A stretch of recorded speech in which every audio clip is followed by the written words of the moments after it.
I walked into divorce court already written off as a loser. My wife wanted my home, my business, even my children, and her family was certain I'd walk out with nothing.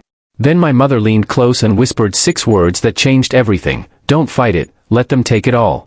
The laughter started immediately, but what none of them knew was that this wasn't the end of my story. It was the moment the balance quietly shifted, and the final outcome would leave the room frozen in disbelief. Before I take you through how I ended up sitting there with nothing left, do me one small favor, subscribe to the channel and drop a comment saying where you're watching from. It helps this story reach people who might need it more than they realize.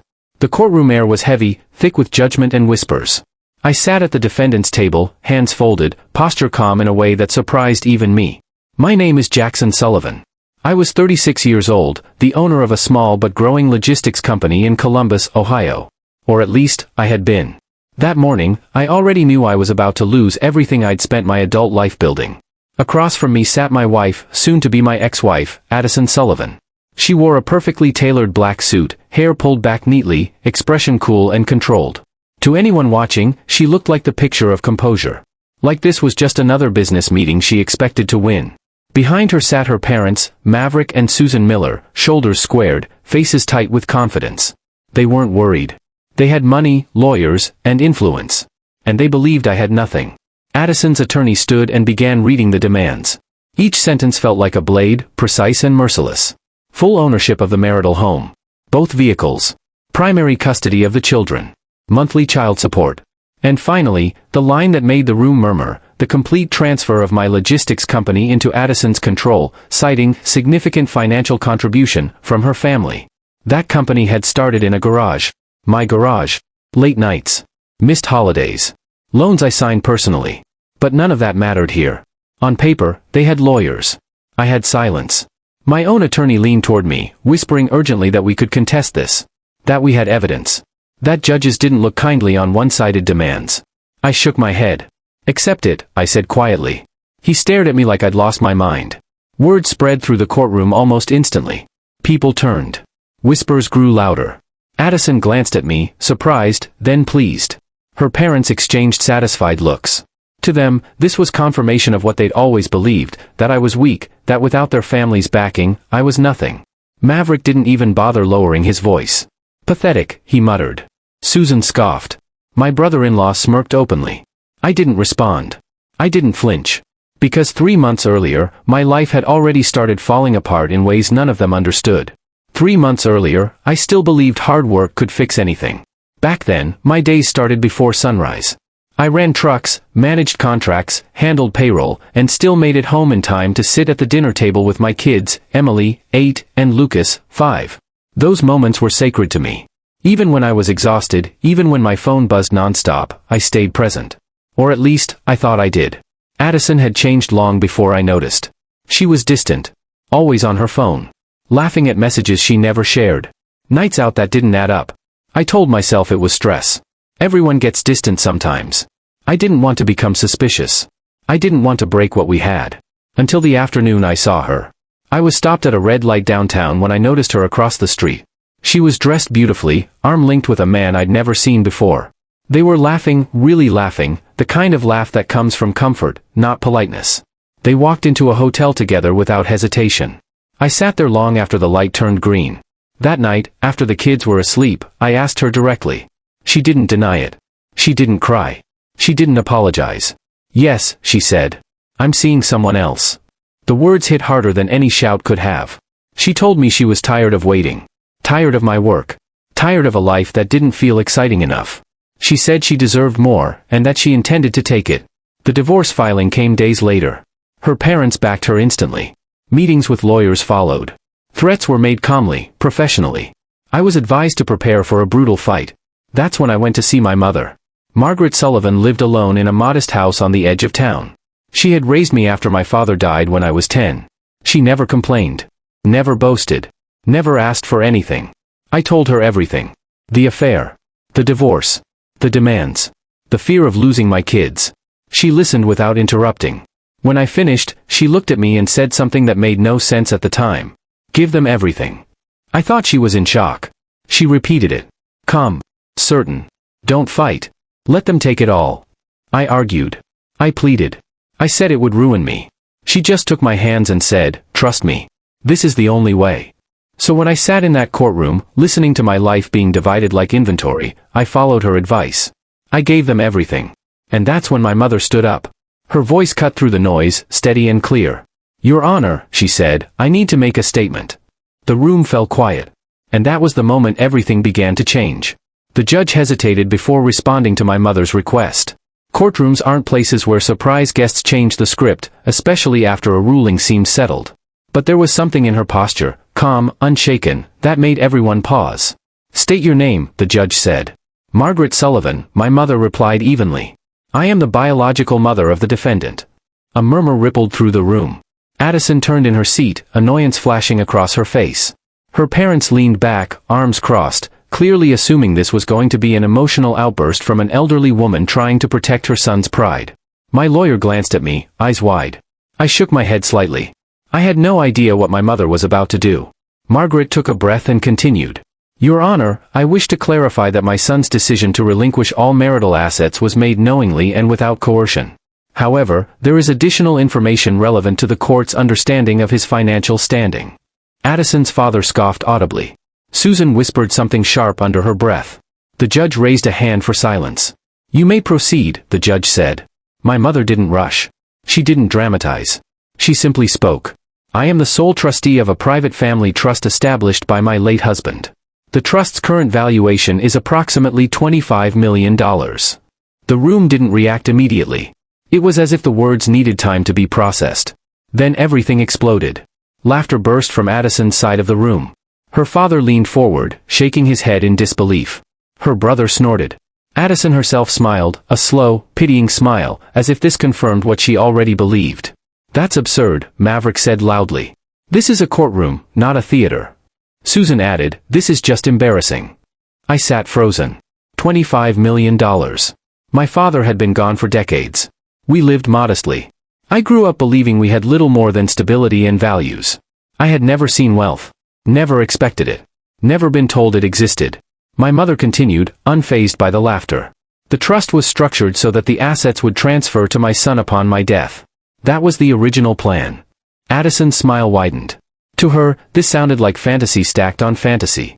"But," my mother said, her voice steady, "given the circumstances of this divorce, and my son's decision to walk away without conflict, I intend to initiate an immediate transfer of those assets to him." The laughter stopped. Not gradually. Instantly. The judge leaned forward. My lawyer sucked in a sharp breath. I felt my heart slam so hard I thought I might pass out. "What?" Addison whispered, not bothering to hide the panic in her voice. Maverick stood halfway out of his seat. "This is ridiculous. Where is the proof?" My mother turned slightly, just enough to face them. "You'll receive it from the trust's legal counsel by end of business today," she said. "Every document. Every account." Silence crushed the room. The judge cleared her throat. "Mrs. Sullivan, are you stating under oath?" "Yes," my mother interrupted calmly. "Everything I've said is factual." The judge nodded slowly. "Then the court acknowledges this statement for record." Addison's attorney whispered frantically into her ear. Her face drained of color. Moments earlier, she had believed she was leaving with everything. Now she looked like someone realizing they had misread the entire game. But before anyone could react further, the judge struck the gavel. "This court is adjourned." Just like that, it was over. People stood in confusion. Conversations erupted all at once. My mother reached for my hand. "Come," she said quietly. We walked out together while voices followed us down the aisle, angry, stunned, disbelieving. Outside the courtroom, I finally found my voice. "Mom," I whispered, "what just happened?" She smiled faintly, the same smile she used when I was a child and thought the world was ending over a scraped knee. "Now," she said, "I'll explain." That evening, I sat at the small wooden table in her living room, the same table where she had once helped me with homework, where we'd eaten countless quiet dinners. A stack of folders sat neatly arranged in front of me. She opened the first one. My father, it turned out, had been far more than I ever knew. Quiet. Methodical. A long-term investor with a talent for seeing value where others didn't. He had set up the trust shortly before his death, leaving my mother full control, not to spoil me, but to protect me. "He wanted you to build your own life," she said softly. "Without shortcuts. Without relying on money." I stared at the documents. Stocks. Real estate. Bonds. Investments grown steadily over decades. Numbers that felt unreal. All those years, I said hoarsely, you watched me struggle. I watched you grow, she corrected gently. And now, when you needed protection, not comfort, I stepped in. Over the next weeks, the transfer was completed. Quietly. Legally. Completely. I didn't celebrate. I didn't announce it. I didn't even tell anyone except my lawyer. Addison, meanwhile, wasted no time. Within days, she called. Her tone was different. Softer. Almost friendly. We should talk, she said. About adjusting things. I declined. Her parents tried next. Business proposals. Suggestions. Thinly veiled apologies. I ignored them all. I focused on one thing, my children. The custody arrangement remained as originally decided, but I paid close attention. Emily grew quieter. Lucas clung to me longer each visit. Something felt wrong. And then, one evening, my phone rang. It was Emily. Her voice was shaking. Dad, she whispered, I'm scared. Before I could ask why, the call cut off. I was already grabbing my keys. I didn't know it then, but the real battle wasn't the divorce. It was what came next. I don't remember the drive. Later, I would replay it in my head and realize I must have run at least 3 red lights, must have taken turns too fast, must have terrified other drivers on the road.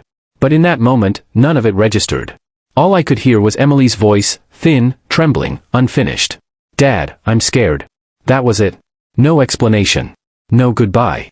By the time I reached Addison's house, my hands were shaking so badly I could barely pull the parking brake. The porch light was on. Too calm. Too ordinary. Like nothing was wrong at all. I didn't knock. I pushed the door open. Inside, the first thing I heard was shouting. Not a loud argument, worse. Controlled, sharp, furious shouting. The kind that makes children shrink instead of cry. Lucas was backed into the corner of the living room, his small hands over his ears. Emily stood frozen near the stairs, her face streaked with tears. And standing over them was Evan. Addison was there too. Watching. Something inside me snapped cleanly and completely. I crossed the room in 3 steps and shoved Evan away from my son so hard he crashed into the coffee table. It flipped, glass shattering across the floor. What the hell is wrong with you? I roared. Lucas ran straight into my arms, shaking so hard his teeth chattered. Emily followed, clutching my shirt like it was the only solid thing left in the world. Evan scrambled up, red-faced and furious. You don't barge into my house like this. My house. That word lit something dangerous behind my eyes. You don't speak to my children ever again, I said, my voice low, steady, terrifying even to myself. Addison finally moved. She stepped between us, hands raised, her voice sharp. Jackson, stop. You're overreacting. I looked at her, really looked at her. At the woman who once swore she'd protect our kids no matter what. At what point, I asked quietly, does fear become normal to you? She didn't answer. Lucas buried his face into my chest. Dad, please don't make me stay. That was it. I scooped him up, took Emily's hand, and walked out. Evan shouted threats behind us. Addison screamed my name. I didn't turn around. That night, the kids slept curled up on either side of me at my mother's house. Neither of them woke once screaming. Neither flinched at shadows. For the first time in weeks, their breathing was slow and even. Mine wasn't. I sat at the kitchen table until dawn, staring at the wall, replaying every missed sign. Every excuse I had accepted. Every moment I told myself things were fine because it was easier than facing the truth. By morning, I had made a decision. I wasn't waiting anymore. The lawyer I hired for the custody case wasn't cheap. She was precise. Ruthless. Calm in a way that told me she had seen everything and still slept at night. When I finished explaining, she leaned back and said 4 words. We move immediately. School records came first. Emily's teacher didn't hesitate. Attendance had dropped. Participation had vanished. Loud noises startled her. She flinched when adults raised their voices. Lucas's pediatrician confirmed documented bruises. Multiple visits. Explanations that didn't quite line up. Neighbors came next. One of them, a retired woman who lived 2 houses down, looked relieved when I asked. I didn't know what to do, she said quietly. I hear yelling all the time. The kids crying. I almost called someone, but I didn't know if it was my place. It was now. Then there were Evan's records. Anger management incidents. Prior domestic complaints. Nothing that had stuck, but enough to paint a clear picture. The case built itself. Addison fought it. Hard. She cried in court. Said I was manipulating the kids. Said I was using my money to intimidate her. The judge listened. Then Emily took the stand. Her hands shook so badly she could barely hold the microphone. I'm scared at Mom's house, she said. I try not to make noise. I try to be good. Lucas went next. I want to live with Dad, he whispered. I don't want to be yelled at anymore. That was the moment Addison stopped crying. Because everyone saw it. The truth doesn't shout. It doesn't argue. It just stands there. The ruling came swiftly. Primary custody to me. Supervised visitation only. Evan barred from contact. When the gavel came down, I didn't cheer. I exhaled. Life didn't magically become easy. But it became safe. Mornings were quiet. Breakfasts were messy. Homework took forever. But laughter slowly came back. Emily started drawing again. Lucas slept through the night. My mother watched them like she was memorizing every smile, every sound. One evening, as we sat around the dinner table, Emily looked up at me and said, "Dad, we're okay now, right?" I reached across the table and squeezed her hand. "Yes," I said. "We are." Across town, Addison's life unraveled. Evan didn't stick around once the court orders hit. Debts surfaced. Arguments turned public. Her parents' business faltered. The same people who once laughed in court now avoided eye contact when our paths crossed. I didn't follow their downfall. I didn't need to. Because every night, when I turned off the lights and heard my children breathing safely in their rooms, I knew something they never would. Losing everything taught me exactly what mattered. And this wasn't the end. It was the foundation. Because the past has a way of knocking when you least expect it. And when it did, I was finally ready. Peace has a strange way of feeling unfamiliar when you've lived too long in chaos. For weeks after the custody ruling, I kept waiting for something else to go wrong. A phone call. A knock at the door. A sudden reversal that would remind me life never lets you rest for long. But it didn't come. Not immediately. Instead, life settled into a rhythm I almost didn't trust. Mornings started early, but not with panic. I woke before the kids, brewed coffee, and listened to the house breathe. The old clock on the wall ticked steadily. My mother hummed softly in the kitchen as she packed lunches, the same way she had when I was a boy. Emily complained about math homework. Lucas insisted on wearing the same superhero hoodie every day. Ordinary things. Sacred things. I drove them to school myself, every morning. I waited until they were through the doors before leaving, watching until they disappeared into the hallway like I was storing the site away for safekeeping. Work came second now. The company was still growing, but I no longer chased expansion like it was oxygen. I delegated. I trusted my team. I left the office before sunset more days than not. Success meant nothing if I came home to an empty house, or worse, a broken one. At night, we ate together. No phones. No TV. Just food, stories, laughter. Emily talked about art class. Lucas reenacted playground battles with exaggerated sound effects. My mother watched them with a quiet smile, the kind that comes from gratitude rather than pride. But calm doesn't erase memory. It only gives it space to surface. One evening, weeks later, Emily asked something that stopped me cold. "Dad," she said softly, "was Mom always like that?" I didn't answer right away. How do you explain betrayal to a child without teaching bitterness? "No," I said finally. "She wasn't." Emily nodded slowly, like she already knew. "I miss the old her," she whispered. I pulled her into my lap and held her until her breathing steadied. So did I. The first sign that the past wasn't done with us came quietly. A letter. No return address. No threats. Just a formal notice informing me that Addison was filing a motion to revisit custody terms, citing changed circumstances. I read it twice. Then I handed it to my lawyer. "She won't win," she said calmly. "But this won't be pleasant." It never is. Addison wasn't coming back for the kids because she had changed. She was coming back because everything else had fallen apart. Evan was gone. The debts were real. Her parents' empire, once so untouchable, was bleeding quietly through bad investments and public scrutiny. The safety net she'd always relied on was tearing thread by thread. And now, the only stable thing left was the life I had rebuilt. She wanted back in. The hearing was scheduled for 6 weeks later. I didn't tell the kids right away. There was no reason to pull them back into fear prematurely. But children sense things. Emily grew quieter again. Lucas started asking if he could sleep in my room, just in case.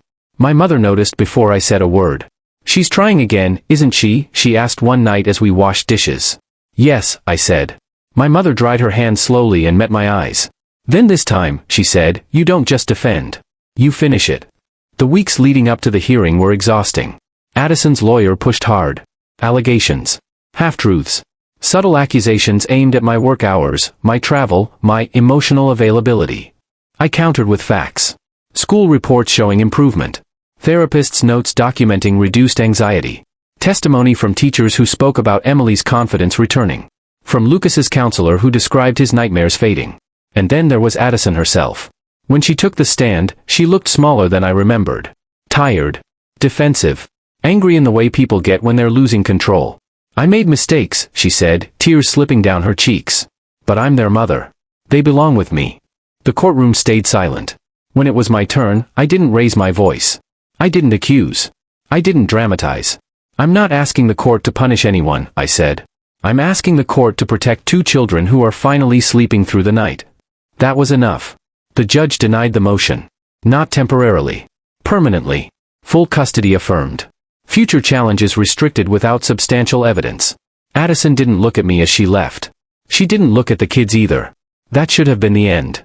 But life has a way of revealing consequences in waves, not moments.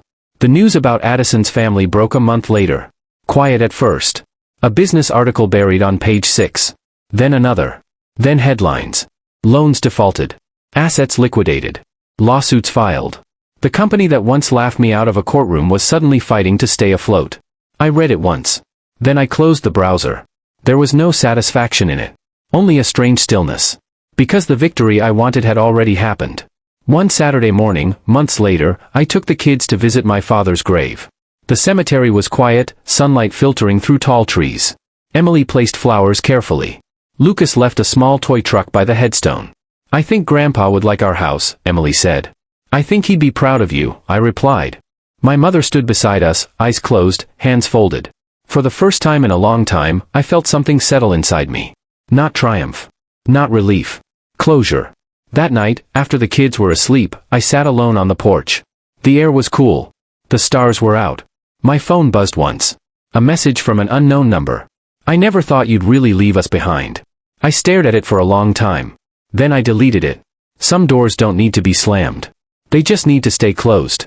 And as I turned off the porch light and went back inside, I understood something clearly for the first time. The man who walked out of that courtroom years ago with nothing had been stripped down to his core. The man standing here now had everything that mattered. And the story wasn't over yet. Because rebuilding a life is one thing. But protecting it? That's a battle you stay ready for. Always. The strange thing about winning is that it doesn't arrive with fireworks. It arrives quietly, like a door closing behind you while the world keeps moving. After the final custody ruling, people expected me to celebrate. Friends congratulated me. My lawyer shook my hand like I'd just closed the deal of my life. Even coworkers treated me differently, with a new respect that felt earned but unfamiliar. But at home, nothing changed, and that was exactly the point. Emily still needed help with homework. Lucas still forgot where he left his shoes. My mother still woke before dawn and burned toast at least twice a week. And I still woke every night at least once, listening for sounds that no longer came. Healing doesn't erase instincts. It retrains them. The real test came months later, when the silence stretched long enough that I stopped waiting for it to break. Addison disappeared from our lives almost completely. Supervised visits became infrequent, then rare, then non-existent. At first, the kids asked why. Then they stopped asking. Children are heartbreakingly good at adapting to absence. What surprised me most wasn't that she vanished. It was how little space she occupied once she did. Her parents tried once more. Not with lawyers. Not with threats. With pride swallowed and desperation disguised as civility. They asked for a meeting. I agreed, on my terms. A public cafe. Midday. No kids. No emotion. They arrived early, dressed modestly, the confidence that once radiated from them dulled by exhaustion and loss. The man who once mocked me in a courtroom now stood when I approached, extending a hand I didn't take. We misjudged you, he said quietly. I sat down. You misjudged my value, I replied. That's different. They spoke about bad luck. About betrayal from partners. About mistakes made under pressure. They spoke as if life had simply turned against them, not as if their choices had finally caught up. Then they asked the real question. Would I help? Not with money. With connections. With credibility. With my name. I listened without interrupting. When they finished, I said exactly one sentence. I won't build bridges for people who burn them on purpose. I stood, paid for my coffee, and left. I didn't feel powerful. I felt finished. At home, life continued its quiet rebuilding. Emily joined an art club. Lucas started soccer. I attended every game, every performance, every awkward school event where parents pretended not to check their phones. At night, my mother told stories about my childhood, stories I'd never heard before. About the nights she stayed awake worrying. About the choices she made quietly, without praise, without anyone noticing. That's when I finally understood something. Strength isn't loud. It's consistent. The final closure came on an ordinary Tuesday. I was cleaning out old files when I found a box labeled court. Inside were documents, transcripts, notes, pieces of a life that felt like it belonged to someone else. At the bottom was the first paper I'd signed agreeing to give up everything. The signature was steady. I remembered how people looked at me that day. How small they thought I was. I folded the paper once. Then twice. Then I shredded it. Not out of anger. Out of release. That evening, Emily asked if we could plant something in the backyard. A tree, she said. So it grows with us. We planted it together. Lucas packed the soil down too hard. Emily corrected him. My mother laughed from the porch. I watched them and felt something I hadn't felt in years. Certainty. Not about money. Not about success. About direction. I don't know what happened to Addison after that. I heard fragments. Enough to know life didn't turn out the way she imagined when she walked away convinced she'd won. I don't wish her pain. But I don't carry her weight either. Some people are chapters. Not endings. Now, when I sit alone at night, I don't replay arguments. I replay laughter. I replay quiet dinners. I replay the sound of two kids sleeping without fear. And I understand the lesson my mother tried to teach me from the beginning. Sometimes losing everything is the only way to find out what was never replaceable. If MY's story reached you because you've been underestimated. If someone mistook your silence for weakness. If you're standing at the edge of loss, wondering whether letting go means failure. Remember this. What looks like surrender to the wrong people can be strategy to the right future. And sometimes, the moment everyone thinks you're finished is the moment your real life finally begins. Before you go, don't let it end here. Subscribe to the channel so more stories like this find the people who need them most. Share your thoughts in the comments. What moment changed everything for you?